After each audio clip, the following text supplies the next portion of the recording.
morning, everybody. I'm Melisa Nielsen with Waldorf Essentials. Anyway, today I thought I would talk about handwork with little people. So we sort of know from the Waldorf curriculum what to do through the grades. And, we start with knitting and then we progressively move on. But what if they're like 3, 4, and 5? Then what do we do with them? Because often we have, we have moms that are working with bigger kids, and then you've got these little ones hanging around and sort of they don't know what to do, or they're into your stuff, or they want to help, or they want to be into something, and you don't quite have something for them to work on. So I've been a mom for a long time, almost 20 years, kind of weird. And so I'm just going to show you and share with you some of the things that we do. And I wanted to be able to show you versus just being able to type it out in a blog post. So I'm going to start here with just a few of the things that I think can make it so that, and again, this is not for like the 2-year-old. And probably not a lot of 3s. Some 3s will get it. But we're looking at 4, 5, and 6 for the most part. And so before then, just give them a ball of yarn that you don't care a whole lot about. Let them unroll it and re-roll it. But let's talk about yarn for a minute. So one of the things that I think is really important is that kids know where their fibers come from. So I think kids of all ages really enjoy doing this. And yeah, in a school setting, you would want to save this for first grade because they did this whole fiber block. But when you're at home, you have the sort of the freedom to do a lot of different things. So we dye our own yarn, and we do it usually about once a year, sometimes twice a year. And we've been doing it with our co-op, but we also do it at home. And these yarns, they're so pretty and fun. They were just dyed with Kool-Aid. I'm telling you, Kool-Aid in a microwave.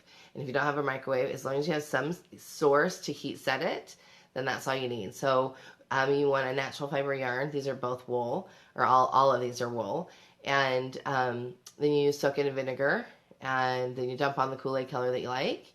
You're going to mix up the Kool-Aid, definitely, like make the packet in maybe like a half a cup of water, or a cup of water. There's so much dye in it. It stays. And it's really sad what it does to your insides if you drink that. We don't drink that. So anyways, then you do that, and then you can dump it on the yarn. And then I pop it in the microwave if I've got a microwave available. Sometimes I do, sometimes I don't. But when I pop it in the microwave, you want to put it in a Ziploc bag. I use a gallon-sized Ziploc bag. And you go for a minute. Now stand right there next to the microwave because you'll probably have to stop it in about 20 seconds or 30 seconds and let some of that air out. And that's something that I do. I don't let the kids do because there's a lot of steam, because that's what you're doing is you're sort of heat setting it. So there's a lot of steam there, and that can hurt them. So be very careful when you're doing that part. If you're heat setting it, you could do a double boiler. But you really want to make sure that you get it heat set really well. And then it's color fast. I mean, we use this yarn all the time. I like dyeing their own chunky yarn because it's great for finger knitting and for some of these other projects that I'm going to talk to you about. And I like dyeing my own yarn too, just because, it's fun. So the first thing, let's talk about lacing cards. Now, these we've had for a long time. These we had with Sam. They're the Eric Carle ones, and they kind of look like his books. But you can make your own lacing card. You can just get a piece of wood and get it sanded really well and drill the holes in it and make your own lacing card. We've had one of those in the past. Moved it on to a family that had younger children. So one of the things that I want to say about these lacing cards is, gosh, it just sort of seems like a one-trick pony, doesn't it? You just go up and down, and so yeah, it might be great for a 3-year-old, but after they're 3, after they understand the up-down, they might be like, all right, this is boring. And so you recall I have a son that's 20, and he used to be paired up with Soraya all the time, and they both have special needs, so it's super helpful for him. In fact, he just told me he's been gone for almost 2 years on his mission, and he sent me a message the other day that said, I don't think I want to be a religion teacher. I think I want to work with special needs kids. And I was like, what? Okay. So we're getting him set up for something like that when he gets home. But so this sort of makes me laugh because he's the one that came up with what I'm about to show you. So he taught Soraya how to make it super colorful. So you have one And you know, you could do this with just 2 colors. In fact, I think they'll do that with just 2 colors, just so that for ease and fast. So you've got one, and then you put in another one, and you sort of work them so that you go down here in this hole next to where you've got this one. And then this one goes down here. And then you come up with the next color up in that hole. Because he also taught her how to make it so there were no gaps with the lacing. So again, this is probably 4-year-old. That's how old she was when he taught her. And so, you know, she calls this her Harry method. She says, no, I'm doing it like Harry does it. And so then you can see that you could go all the way around with different colors. So she'll have, you know, we'll have like 3 kids sitting in with us at co-op that want to do lacing cards, and she's hogged all the yarns so that she can, you know, do the Harry method. So this is a great way to sort of extend the use of a lacing card, because like I said, they are kind of a one-trick pony, and once they've done it, they're kind of like, all right, I'm done. This is, you know, it keeps them busy when they're 3, but then when they're about 4, they're like, I want something more. So you can teach them how to do this and make it a little more fun, and extend it a little bit. We also utilize different yarns. Like we will use some of the other yarns from our yarn stash in order to sort of play it up a little bit. Okay, so something else, and these are both sort of non-traditional Waldorf things. This is like this pinwheel weaver. So you've got the back of it's got the yarn that holds the weaving, and the front of it's just kind of a mishmash, which is a great way to use those tiny extra balls of yarn that you have that are like, you know, have like 20 feet on them, and you don't want to throw them away because they're pretty. So this is something that you can definitely have a 4-year-old do. It's weaving, and so it gets them used to the over-under. So on one, you go over, on the other, you go under, over, under.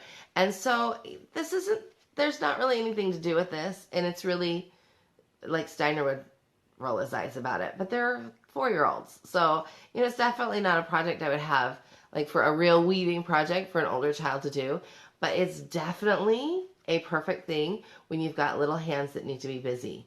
And so, she fills it all up, and then we might cut it off and make a pom-pom out of it, because if you cut the backs, you can sort of drawstring it together and make a pom-pom out of it. Or we might cut the yarns and start all over with other yarn. So, you know, it's definitely a project that doesn't have to have an end. And it's a good, easy little thing to work on. This a 3-year-old, 3 and early 4 could do. Soraya's 5.5, and so she's kind of bored with it by now, just because she's moving on to bigger and better things.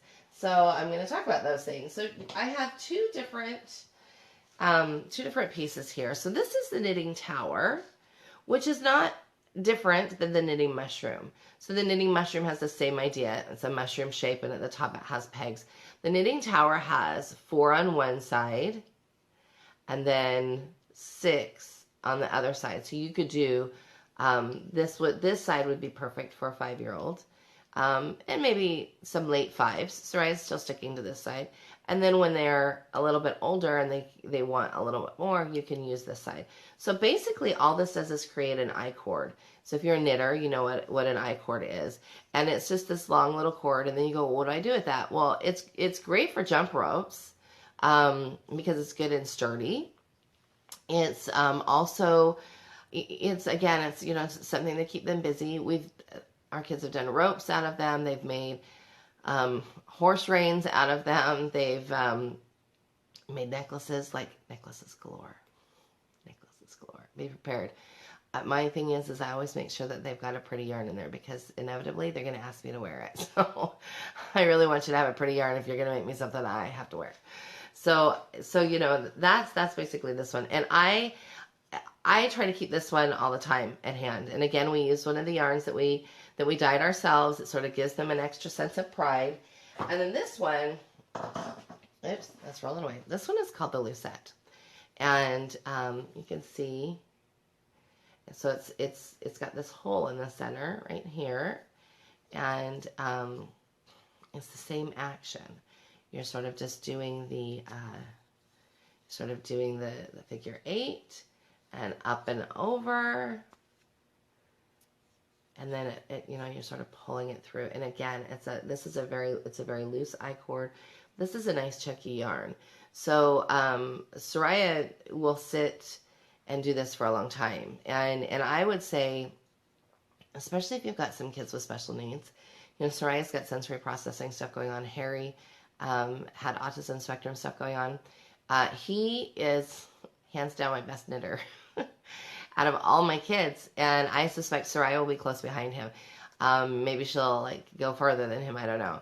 And it is something to do with their, they may not be able to focus on anything else. They may be really hard kids otherwise. But if you can teach them something like this, you're golden. Because when she's having a really hard time tantruming, I give her some Tantrum Tamers homeopathic spray. And then I go, why don't you go work on your rope that you're working on? Or why don't you go make me a necklace?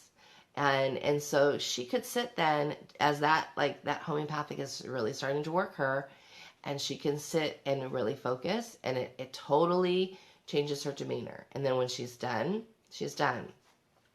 We found plastic canvas, and there are these plastic canvas stamped kits. Again, not Steiner, but we're talking about 4 and 5 year olds at home and sort of what you can do with them. And they're stamped, and so they've got nasty yarn that comes with them. It's this yucky acrylic stuff that's really hard to thread into this tiny little plastic needle, but it also keeps her busy and gives her this sense of accomplishment. And so she'll work on that for a good hour. And it's especially helpful when I'm doing handwork, and she'll come in and she'll see that I'm knitting and she'll want to be with me. So she'll grab something. So that's how you get those younger kids to sort of be able to sit with you and be in a calm space. So often I will put on a sparkle story if we're doing that, or some sort of audio, or just, some quiet music, and just sit there and do handwork. And she'll come and do handwork with me. And so I don't necessarily save that for just handwork time. We do a lot of handwork in our house. And so I feel like if they're doing handwork on a regular basis, then that makes school handwork go easier, and it makes you get through projects faster. But they have to see you do handwork. So, I'm knitting. I cut all my hair off, and my head's cold, so I'm working on a new hat.